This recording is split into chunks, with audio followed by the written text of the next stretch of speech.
And I met Caroline, and we ended up the next day going to New York and boarding an Olympic Airlines jet for Scorpios. They just sent me, because I was primarily assigned to Caroline, they just sent me on a Air Force transport plane to arrive in Lefkos in Nidri, this little city across from Scorpios. And I think what was so fascinating for me, because I was like a mouse in the pocket of history, I've talked about that, is that I got to know the little Greek women that lived in the island when I was waiting to talk to Mrs. Onassis.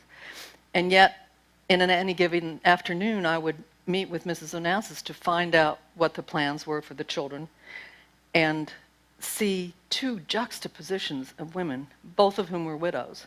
Well, she would call me, and I would go over in a tender kind of seas like this, and we would talk about what the plans were. The first time she met me, we walked to the back of the ship, and there was a grand piano sitting on a decked, mosaic-tiled deck. Fresh flowers everywhere, classical paintings, Renoir, Degas. The next time I came over, there was no grand piano. It was gone. They had moved the grand piano, and they had lowered that mosaic tile dance floor and turned that into a freshwater swimming pool.